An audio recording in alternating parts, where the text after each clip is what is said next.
दिलीप कुमार जन्म मोहम्मद यूसुफ खान 11 दिसंबर 1922 7 जुलाई 2021 एक भारतीय अभिनेता थे जिन्होंने हिंदी सिनेमा में काम किया था। सिनेमा में अग्रणी अभिनय पद्धति का श्रेय दिया जाता है।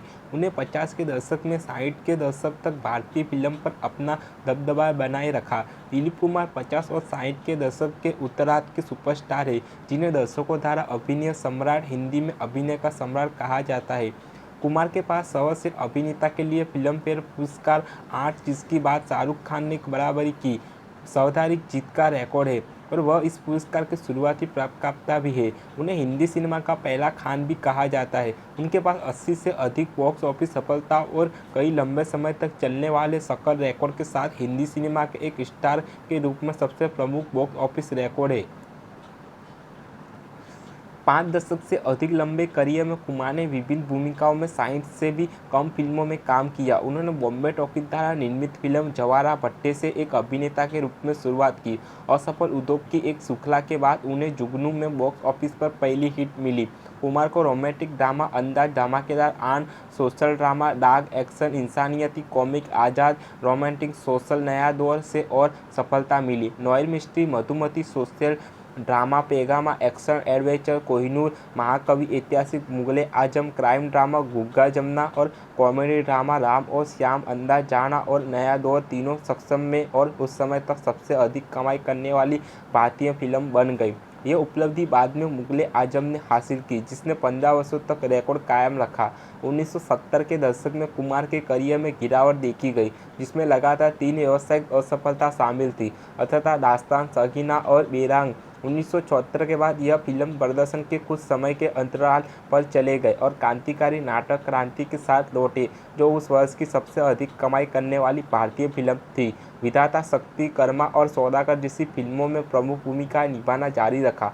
उनकी आखिरी ऑन स्क्रीन उपस्थिति व्यावसायिक रूप से असफल किला में थी, जिसमें उन्हें दोहरी भूमिका में देखा गया था।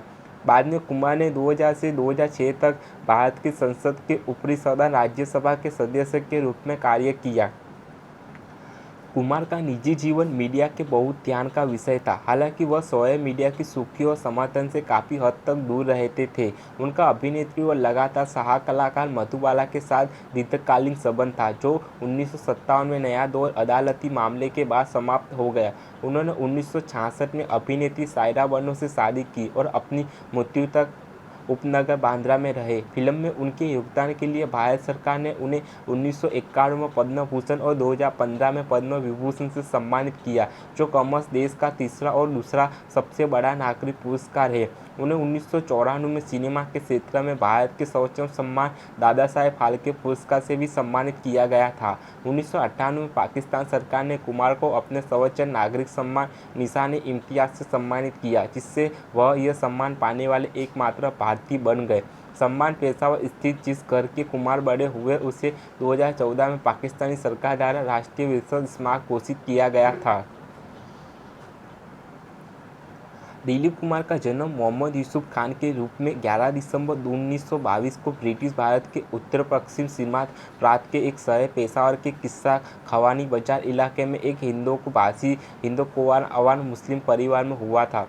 वह लाला गुलाम सरवर अली खान और उनकी पत्नी आयशा बेगम की 12 संतानों में से एक थे। उनके पिता एक फल व्यापारी थे। खान की स्कूली शिक्षा में हुई जहां उनके पिता के बगीचे थे। वह पेशावर में उसी पड़ोस में पले बढ़े जहां राज कपूर उनके बचपन के दोस्त और बाद में फिल्म उद्योग में उनकी सहयोगी थे। 1940 में वह पुणे चले गए और एक सूखे फल की आपूर्ति की दुकान और एक कैंटीन की स्थापना की। पेशावर से आने के बावजूद खान के परिवार ने 1947 में भारत के विभाजन के बाद बम्बई रहने का फैसला किया। खान ने कभी भी अपने जन्म के नाम के तहत अभिनय नहीं किया। 1944 में जवार भट्टा में स्टेज नाम दिलीप कुमार के तहत डेब्यू किया। अपनी आत्मकथा Dilip Kumar the substance and the shadow में उन्होंने लिखा है कि नाम देविका रानी का सुझाव था, जो जवार भट्टा के निर्माताओं में से एक थी। 1970 में एक साक्षात्कार में उन्होंने कहा कि उन्होंने यह नाम अपने पिता के डर से अपनाया था, जिन्होंने उस समय सिनेमा की सामान्य खराब छवि के कारण उनके अभिनय करियर को कभी मंजूरी नहीं दी थी। कुमार की पहली फिल्म 1944 में जवारपट्टा थी, जिस पर किसी का ध्यान नहीं गया। 2 और असफल फिल्मों के बाद वह उनकी चौथी फिल्म जुगनू थी, जिसमें उन्होंने नूरजहां के साथ अभिनय किया, जो बॉक्स ऑफिस पर उनकी पहली बड़ी हिट बन गई। उनकी अगली प्रमुख हिट 1948 की फिल्में शहीद और मेला थी। जुगनू और शहीद दोनों अपनी रिलीज के वर्ष में सबसे अधिक कमाई करने वाली हिंदी फिल्म थी। अभिनेता के रूप में उन्हें सफल भूमिका 1949 में महबूबा खान की फिल्म अंदाज से मिली, जिसमें उन्होंने राज कपूर और नरगिस के साथ अभिनय किया। अपनी रिलीज के समय अंदाज अब तक की सबसे अधिक कमाई करने वाली भारतीय फिल्म थी, जब तक कि उसी वर्ष कपूर की बरसात ने इसका रिकॉर्ड नहीं तोड़ दिया। शबनम बॉक्स ऑफिस पर एक और हिट फिल्म थी, जो 1949 में रिलीज हुई थी। 1950 का दशक कुमार का सबसे सफल और शानदार दशक था, जिसमें उन्होंने जोगन, बाबुल, दीदार, तराना, दाग, आन जैसी कई बॉक्स ऑफिस हिट फिल्मों का प्रमुख निभाया। उड़ान, खटोला, इंसानियत, देवदास, नया दौर, यहूदी, मधुमती और पैगाम उन्होंने वैजयंतीमाला, मधुमाला, नरगिस, निम्नी, मीना कुमारी और कामिनी कौशल सहित उस समय की कई शीर्ष अभिनेत्रियों के साथ लोकप्रिय ऑन स्क्रीन जोड़ी बनाई। साथ ही समकालीन राज कपूर और देव आनंद के साथ उन्होंने 1950 के दशक में अपना दबदबा बनाया, जिसे हिंदी सिनेमा के स्वर्ण युग का हिस्सा माना जाता है।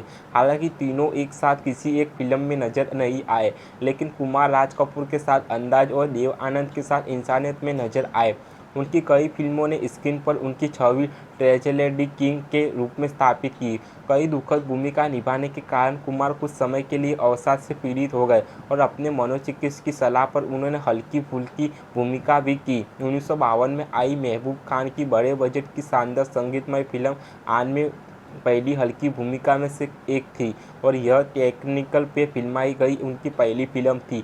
आन पहली भारतीय फिल्म थी जिसे लंदन में भाग्य प्रीमियर के साथ पूरे यूरोप में व्यापक रूप से रिलीज किया गया था। आन उस समय घरेलू और विदेश में सबसे अधिक कमाई करने वाली भारतीय फिल्म थी। हिट कॉमेडी अंदाज में एक चोर की हल्की फुल्की भूमिकाओं से उन्हें और सफलता मिली। 1957 में वह एथोलॉजी फिल्म मुसाफिर के तीसरे खंड में दिखाई दिए, जो हृषिकेश मुखर्जी के निर्देशन में पहली फिल्म थी। उन्होंने लता मंगेशकर के साथ फिल्म के एक गाने के लिए पश्व गायन भी गाया। इस समय तक उन्होंने अपने संवादों को बुदबुदाते हुए अभिनय की अपनी विशिष्ट शैली विकसित कर ली, जबकि उनके पुत्रों द्वारा बोली जाने वाली पंक्तियों का असंख्य अभिव्यक्ति और दर्द जाते थे। वो फिल्मफेयर सर्वश्रेष्ठ अभिनेता पुरस्कार जीतने वाले पहले अभिनेता थे और उन्हें इस 7 बार और जीता था। 1950 के दशक में उनकी 21 फिल्मों में से 9 को दशक की शीर्ष 30 सबसे ज़्यादा कमाई करने वाली फिल्मों में स्थान दिया गया था। 1950 के दशक में कुमार प्रति फिल्म 1 लाख रुपया चार्ट लेते थे। 1960 में उन्होंने आसिफ की बड़े बजट की महाकाव्य ऐतिहासिक फिल्म मुगले आजम में प्रिंस सलीम की भूमिका निभाई, जो 15 वर्षों तक भारतीय फिल्म इतिहास में सबसे अधिक कमाई करने वाली फिल्म थी, जब तक कि 1975 की फिल्म शोले ने इसे पीछे नहीं छोड़ दिया। यह फिल्म एक दशक से अधिक समय से बन रही थी और मूल रूप से इसे काले और सफ़ेद रंग में शूट किया गया था, जिसमें केवल 2 गाने और क्लाइमैक्स दृश्य रंगीन थे। अपनी मूल रिलीज के 44 साल बाद इसे पूरी तरह से रंगीन और नाटक के रूप से 2004 में फिर से रिलीज किया गया और एक बार फिर यह बॉक्स ऑफिस पर सफल रही। उसी वर्ष उन्होंने संगीतमय कॉमेडी कोहिनूर में एक और हल्की भूमिका निभाई, जो उस वर्ष की सबसे अधिक कमाई करने वाली फिल्मों में से एक थी। 1961 में कुमार ने डाकू नाटक गंगा जमुना में अपने भाई नासिर खान के साथ शीर्ष भूमिका निभाते हुए लिखा, निर्माण किया और अभिनय किया। कुमार ने अपनी प्रोडक्शन कंपनी सिटीजन्स फिल्म के तहत फिल्म का निर्माण किया और साल की सबसे ज़्यादा कमाई करने वाली फिल्म होने के बावजूद यह उनके द्वारा निर्मित एकमात्र फिल्म हो गई। हालांकि निर्देशन का श्रेय अनुभवी निर्देशक नितिन बोस को दिया गया, लेकिन यह अफवाह थी कि कुमार ने फिल्म का निर्देशन किया था और साथ ही इसके निर्माण के हर पहलू में शामिल थे। उन्होंने साड़ी का वह सेट चुना जो उनकी सह कलाकार वैजयंतीमाला हर सीन में पहनेगी। फिल्म को हिंदी में दूसरी सर्वश्रेष्ठ फीचर फिल्म के लिए राष्ट्रीय फिल्म पुरस्कार, बोस्टन अंतर्राष्ट्रीय फिल्म महोत्सव में फॉरएवर सिल्वर ब्राउन पार्क में चेकोस्लोवाक अकादमी ऑफ आर्ट्स में विशेष सम्मान, डिप्लोमा और कॉलोवी वेरी इंटरनेशनल फिल्म में विशेष पुरस्कार मिला।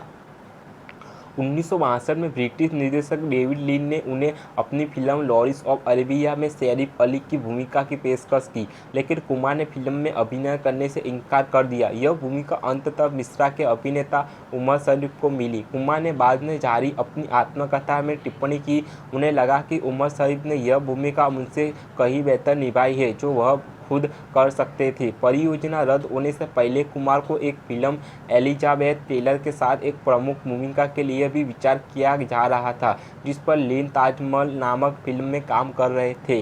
10 साल के अंतराल के बाद वह अपनी अगली फिल्म लीडर के साथ लौटे, जिसने बॉक्स ऑफिस पर अच्छा प्रदर्शन नहीं किया और केवल औसत कमाई करने वाली फिल्म बनकर रह गई। इस फिल्म की कहानी लिखने का श्रेय भी कुमार को दिया जाता। बुधारिका हाइट्स पर आधारित उनकी अगली फिल्म दिल दिया दर्द लिया एक दशक से भी अधिक समय में कुमार की पहली बॉक्स ऑफिस विफलता थी। यह भी अफवाह थी कि उन्होंने फिल्म का भूत निर्देशन किया था, लेकिन अंतिम श्रेय अब्दुल रशीद और श्याम में जन्मे के समय अलग हो गए। जुड़वा बच्चों की दोहरा भूमिका निभाई। 1968 में उन्हें मनोज कुमार के साथ आदमी में अभिनय किया, जो बॉक्स ऑफिस पर औसत कमाई करने वाली फिल्म थी। उसी वर्ष उन्होंने सुधांशु में अभिनय किया, जो बॉक्स ऑफिस पर असफल रही।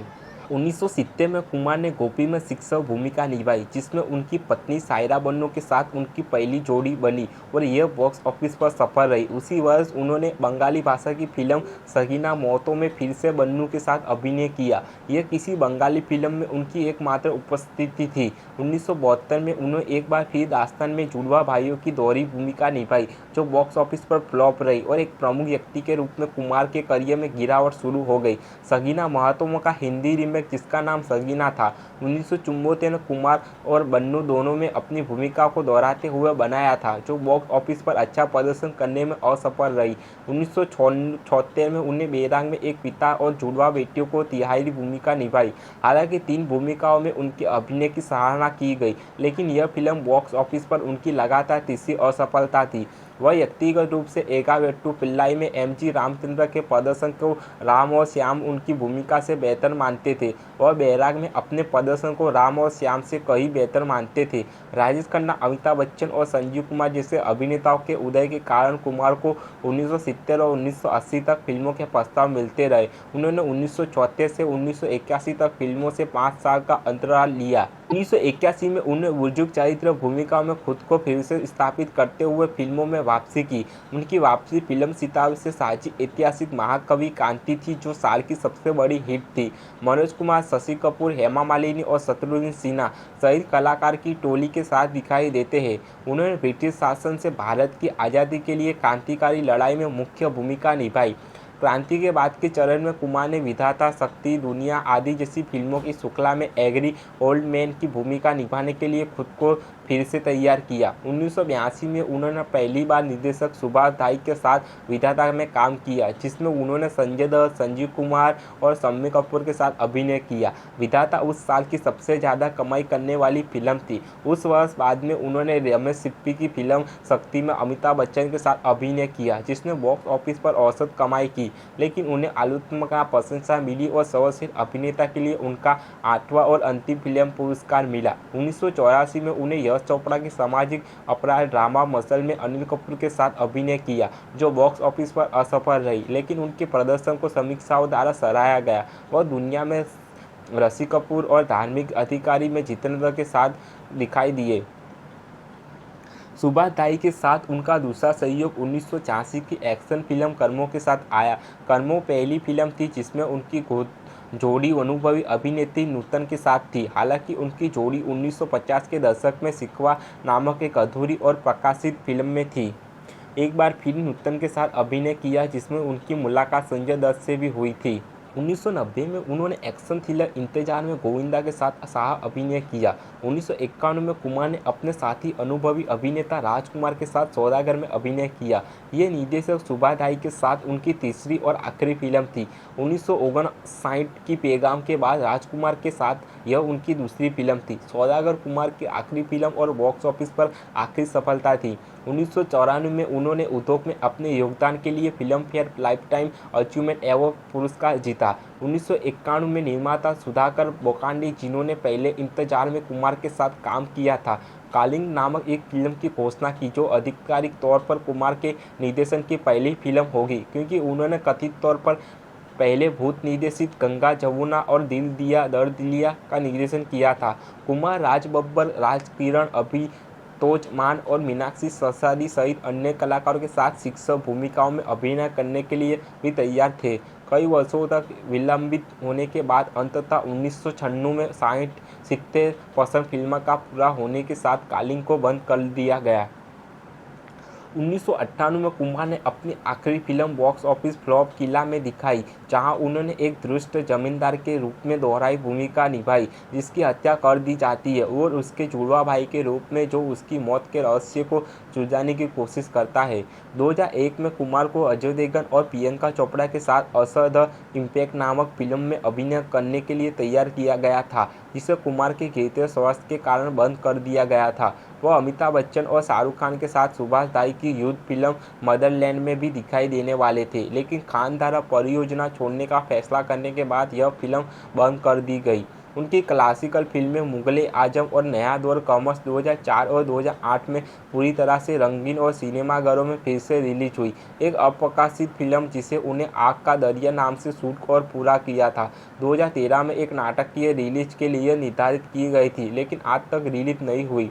कुमार 2000 से 2006 तक भारत की संसद से ऊपरी सदन राज्यसभा के सदस्य थे। उन्हें महाराष्ट्र का प्रतिनिधित्व करने के लिए भारतीय राष्ट्रीय कांग्रेस द्वारा नामित किया गया था। कुमार ने अपने MAPLDS फंड का एक महत्वपूर्ण हिस्सा ब्लैंडेस्टर प्रोमेनेड और बांद्रा में लैंड्स एंड पर बांद्रा किले का उद्यानों का निर्माण के लिए सुधार के लिए उपयोग किया।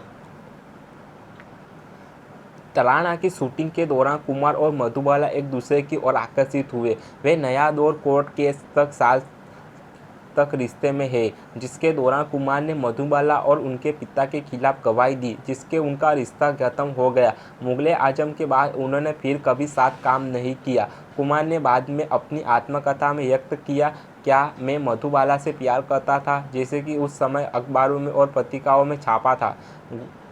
घोड़े के मुंह से सीधे बार बार दोहराया गया इस सवाल के जवाब के रूप में मुझे यह स्वीकार करना होगा कि मैं मधुबाला के प्रति आकर्षित था। वह एक अच्छी सह कलाकार रूप में है और एक ऐसे व्यक्ति के रूप में थी जिसमें कुछ ऐसे गुण थे जिनकी मैं उस उम्र और समय में एक महिला में उम्मीद करता था। जैसे कि मैंने पहले कहा था कि वह बहुत ही जिद्दादिल और जिंदा दिल थी, और इस तरह वह मुझे शाहजादा से मेरी शर्म और हिचकिचाहट से बाहर निकल सकती थी। हालांकि कुमार ने अपनी जीवनी में साझा किया कि लोकप्रिय धारणा के विपरीत मधुबाला के पिता अताउल्लाह खान उनके मैच के विरोध में नहीं थे, बल्कि वे इस शादी को एक व्यावसायिक उद्योग में बदलना चाहते थे, जो उनके लिए अच्छा नहीं रहा। 50 के दशक के उत्तरार्ध में घोषित पत्रिकाओं द्वारा वैजयंतीमाला का नाम कुमार से जोड़ा गया, जिन्होंने किसी भी अन्य अभिनेत्री की तुलना में उनके साथ सबसे अधिक अभिनय किया, जिसके परिणामस्वरूप उनके बीच ऑन स्क्रीन केमिस्ट्री बहुत अच्छी थी। अपने होम प्रोडक्शन गंगा जमुना के लिए काम करते समय कुमार ने कथित तौर पर साड़ी का वह सेट चुना जिसे वैजयंतीमाला हर दृश्य में पहनेगी। 1966 में कुमार ने अभिनेत्री सायरा बन्नू से शादी की, जो उनसे 22 साल छोटी थी। बाद में उन्होंने हैदराबाद की सोशलाइट अस्मा रहमान से शादी की और 1981 में उन्हें दूसरी पत्नी बना लिया। वह शादी जनवरी 1983 में ख़त्म हो गई। बन्नू और बांद्रा में रहते हैं। उनकी कोई संतान नहीं थी। अपनी आत्मकथा दिलीप कुमार द सबस्टेंस गर्भ धारण किया था, लेकिन गर्भावस्था में जटिलता विकसित हुई जिसमें गर्भपात हो गया। इसके बाद उन्होंने इसे ईश्वर की इच्छा मानकर दोबारा बच्चे पैदा करने की कोशिश नहीं की। कुमार अपनी मूल हिंदुओं के साथ साथ उर्दू, हिंदी, पश्तो, पंजाबी, मराठी, अंग्रेजी, बंगाली, गुजराती, फारसी और भोजपुरी और अवधी बोलियों में पारंगत थे। वह संगीत के भी बड़े शौकीन थे और उन्होंने एक फिल्म के लिए सितारा बजाना भी सीखा था। उन्हें क्रिकेट बहुत पसंद था और वे अक्सर इसे खेलते थे। उन्हें चैरिटी के लिए आयोजित एक महत्वपूर्ण क्रिकेट मैच में राज कपूर के खिलाफ एक क्रिकेट टीम का नेतृत्व किया। पेशावर और बम्बई में पले बड़े दिलीप कुमार और उनके परिवार का कपूर परिवार के साथ घनिष्ठ संबंध था। उनके छोटे भाई नासिर खान भी एक प्रसिद्ध फिल्म अभिनेता थे। असलम खान और एहसान खान नाम के उनके दो छोटे भाइयों की 2020 में COVID-19 के लिए सकारात्मक परीक्षा के बाद 2 सप्ताह के भीतर मृत्यु हो गई। कुमार का लंबी बीमारी के बाद 7 जुलाई 2021 को सुबह 7:30 बजे 58 वर्ष की आयु में हिंदुजा अस्पताल मुंबई में निधन हो गया। वह उम्र संबंधी कई समस्याओं से पीड़ित थे और उन्हें फुफ्फुस की बीमारी का पता चला था। महाराष्ट्र सरकार ने उसी दिन जुहू मुस्लिम कब्रिस्तान से COVID-19 बंदियों को तहत राजकीय सम्मान के साथ उनके दफन में मंजूरी दे दी। अपनी संवेदना व्यक्त करते हुए प्रधानमंत्री नरेंद्र मोदी ने एक ट्वीट में कहा कि कुमार को एक सिनेमाई किंवदंती के रूप में याद किया जाएगा, जबकि राष्ट्रपति रामनाथ कोविंद ने कहा कि उन्हें पूरे उपमहाद्वीप में प्यार किया गया था। पाकिस्तान के प्रधानमंत्री इमरान खान ने भी उनकी मृत्यु पर शोक व्यक्त किया और ट्वीट में शौकत खना मेमोरियल कैंसर अस्पताल के लिए धन जुटाने में उनके प्रयासों को याद किया। अफगानिस्तान के पूर्व राष्ट्रपति हामिद करज़ाई और बांग्लादेश की प्रधानमंत्री शेख हसीना ने भी कुमार को और उनके परिवार के प्रति संवेदना व्यक्त की। कुमार को भारतीय सिनेमा और सामान्य तौर पर सिनेमा के इतिहास में सबसे महान और सबसे प्रभावशाली अभिनेताओं से एक माना जाता है। कुमार मेथड एक्टिंग के अग्रणी थे। मार्लन ब्रैंडो जैसे हॉलीवुड मेथड अभिनेताओं से भी पहले उन्होंने बलराज साहनी जैसे समकालीनों से लेकर आने वाली पीढ़ियों के कलाकारों तक कई महान भारतीय सिनेमा अभिनेताओं को प्रेरित किया, जिनमें मनोज कुमार, अमिताभ बच्चन, शाहरुख खान, कमल हासन, मामूटी, आमिर खान, नसीरुद्दीन शाह, नवाजुद्दीन सिद्दीकी समेत अन्य शामिल हैं।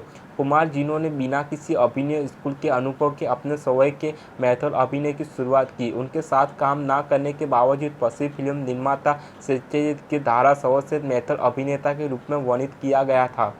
दर्शकों द्वारा कुमार को लोकप्रिय रूप से अभिनय सम्राट, हिंदी में अभिनय सम्राट कहा जाता था। अपने करियर की शुरुआत में प्रशंसित नाटकीय भूमिकाओं के कारण उन्हें मीडिया द लेजेंडरी किंग भी कहा जाता था और उन्हें बॉलीवुड के पहले खान के रूप में भी जाना जाता है। इनके अलावा हाल ही में उन्हें अक्सर मीडिया में भारतीय सिनेमा का कोहिनूर कहा जाता है।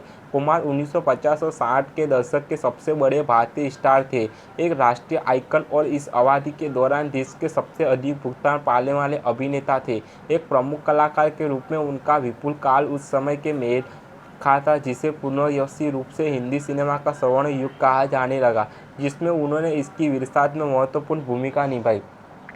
फिल्म इतिहासकार मिताली राव कहती है कि वह हिंदी फिल्म इतिहास के मध्य में एक पहाड़ की तरह उच्च स्थान पर पहुंच गए, अपने पूर्ववर्तियों को अस्पष्ट और अपने समकालीनों को बना दिया। उन्हें पूर्ववसी रूप से भारतीय सिनेमा के पहले सुपरस्टार के रूप में पहचाना जाता है। वह भारतीय सिनेमा के इतिहास में सबसे शुरुआती और सबसे सम्मानित सितारों में से एक बन गए, जिनके पूरे उपमहाद्वीप और दुनिया भर में दक्षिण एशियाई प्रवासियों के बीच बड़ी संख्या में प्रशंसक थे। 2013 में भारतीय सिनेमा की शताब्दी के अवसर पर फिल्मफेयर द्वारा इसी शीर्षक के सर्वेक्षण में उन्हें अब तक का सबसे बड़ा सुपरस्टार घोषित किया गया था। 2020 तक यह 80% अधिक बॉक्स ऑफिस सफलताओं और कई सफल रिकॉर्ड के साथ अब तक के सबसे सफल बॉलीवुड स्टार है। कुमार ने 1947 से 1965 तक 19 बार बॉक्स ऑफिस इंडिया की शीर्ष अभिनेताओं की सूची में शामिल हुआ। वह 16 बार व्यापार विश्लेषकों ने स्वीकार किया है। उनकी कई फिल्में व्यावसायिक रूप से सफल रही। उनके भारी विषय और गैर व्यावसायिक प्रकृति के कारण भारत भर के सिनेमाघरों में जनता केवल उन्हें अभिनय देखने के लिए एकत्र हुई, एक अनोखी उपलब्धि क्योंकि किसी अन्य अभिनेता के साथ ऐसा कुछ नहीं हुआ है। यह विशेष रूप से 1940 के दशक के अंत और 1950 के दशक की शुरुआत में स्पष्ट हुआ था। इस अवधि में उन्हें मीडिया आउटलेट्स में द लेजेंडरी किंग की उपाधि मिली थी। उनके पारंपरिक चरण की आखिरी फिल्म 1976 की संगीतमय बैराग की समीक्षा में द हिंदू ने टिप्पणी की, 25 वर्षों से अधिक समय तक दिलीप कुमार बॉक्स ऑफिस पर राजा थे। उनका नाम लगभग सफलता की गारंटी था, न कि केवल फिल्म की रिलीज के समय बल्कि दोबारा प्रदर्शित होने पर भी। उनकी फिल्मों में उनके कई समकालीन फिल्मों की ताज़ा रिलीज की तुलना में अधिक पैसा कमाया। प्रसिद्ध निर्देशक ऋषिकेश मुखर्जी ने उन्हें उस समय की एक घटना कहा, यह कहते हुए कि उनकी सभी फिल्मों का प्रचार था, वह पूरी तरह से एक व्यक्ति का उद्योग था।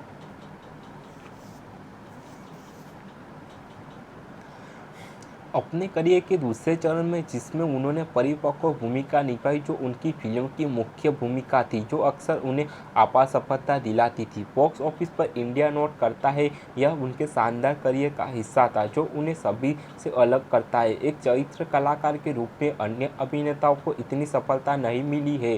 प्रसिद्ध अभिनेता इरफान खान ने टिप्पणी की, आज तक किसी अन्य अभिनेता ने लोगों के दिलों पर उस तरह का प्रभाव नहीं डाला, एक अभिनेता और एक स्टार का। जिस तरह का संयोजन वह अपने साथ लेकर आए थे, वह उनसे पहले कभी नहीं देखा गया था। उनके साथ शुरू हुआ और उनके साथ समाप्त हुआ। उनका करियर, उनकी कार्यशैली, उनकी व्यक्तिगत जीवन शैली या उनकी फिल्मों की पसंद कुछ भी गलत उदाहरण नहीं पेश करता है। वह एक सच्चे किंवदंती है। इन दिनों लेजेंड शब्द का प्रयोग शिष्यल रूप से किया जाता है, लेकिन मेरा दृढ़ विश्वास है कि वह एकमात्र ऐसे व्यक्ति है जो लीजेंड कहने के हकदार है। जवाहरलाल नेहरू के साथ दिलीप कुमार लगभग 1950 के दशक के अंत में थे। कुमार ने मीनाक्षी हवाई अड्डे चेन्नई में खान अब्दुल गफ्फार खान की स्वागत किया। कुमार पाकिस्तान के सर्वोच्च नागरिक पुरस्कार निशान-ए-इम्तियाज के एकमात्र भारतीय प्राप्त है और खान भारत के सर्वोच्च नागरिक पुरस्कार भारत रत्न एकमात्र पाकिस्तानी प्राप्त करता है। कुमार ने प्रधानमंत्री मनमोहन सिंह का स्वागत भी किया था। कुमार को राष्ट्रपति पाटिल द्वारा IPIS लाइफटाइम अचीवमेंट अवार्ड पुरस्कार से सम्मानित किया गया। कुमार को गृह मंत्री राजनाथ सिंह, महाराष्ट्र के मुख्यमंत्री देवेंद्र फडणवीस और राज्यपाल सिंह विद्यासागर राव द्वारा पद्म विभूषण से सम्मानित किया गया। कुमार राज कपूर और देव आनंद से मिलकर 1950 और 1960 के दशक में भारतीय सिनेमा की सुनहरी तिकड़ी बनाई, जिसमें तीन समकालीन अभिनेताओं के बीच सौदा था, जो सभी अपनी शैली के लिए प्रसिद्ध थे। कुमार इस युग के सबसे बड़े भारतीय सितारे थे, एक राष्ट्रीय प्रतीक जिन्हें मैटिनी आइडल का दर्जा प्राप्त था। इस दौरान वह देश के सबसे ज़्यादा कमाई करने वाले अभिनेता थे। 1947 में भारत की आज़ादी से लेकर 2010 के तक कुमार के साल सबसे ज़्यादा कमाई करने वाली फिल्मों के प्रदर्शन करने का रिकॉर्ड बनाया, जब तक कि उनका रिकॉर्ड सलमान खान ने नहीं तोड़ दिया, जिन्होंने 10 ऐसी फिल्मों में अभिनय किया था। हालांकि बॉक्स ऑफिस इंडिया की नई रिपोर्ट के अनुसार 1991 सबसे अधिक कमाई करने वाली भारतीय फिल्म खान की सजन के बजाय कुमार की सौदागर थी। इस प्रकार शायद उन्होंने अपना रिकॉर्ड फिर से स्थापित कर लिया। वह भारत के एकमात्र अभिनेता है जिन्होंने 1947 से 1961 तक लगातार 15 वर्षों तक बॉक्स ऑफिस पर कम से कम एक वास्तविक हिट दी है। उन्होंने 1952 से 15 वर्षों की अवधि में एक भी फ्लॉप फिल्म नहीं दी। कई स्रोतों के अनुसार वह एकमात्र भारतीय अभिनेता है जिनकी टिकट मूल्य मुद्रास्फीति के अनुसार संयोजित करने पर भारतीय सिनेमा की शीर्ष 10 सबसे अधिक कमाई करने वाली फिल्मों में से एक थी। फिल्म में नया दौर, मुगल आजम, गंगा जमुना और क्रांति जैसी शामिल है। अपने करियर के दौरान कुमार के सर्वश्रेष्ठ अभिनेता के लिए 8 फिल्म फेयर पुरस्कार, कुल 19 नामांकन के साथ किसी भी अभिनेता से सबसे अधिक और इसके उद्घाटन पदक भी थे, और एक फिल्म फेयर लाइफटाइम अचीवमेंट पुरस्कार प्राप्त हुआ। उनके पास सर्वश्रेष्ठ अभिनेता के लिए लगातार सर्वाधिक फिल्म फेयर पुरस्कार जीतने का रिकॉर्ड है। उन्हें लता मंगेशकर और नौशाद अली के साथ फिल्म फेयर पुरस्कार के पहले प्राप्तकर्ताओं से एक होने की 50वें फिल्म फेयर पुरस्कार में विशेष मान्यता फिल्म फेयर पुरस्कार भी मिला।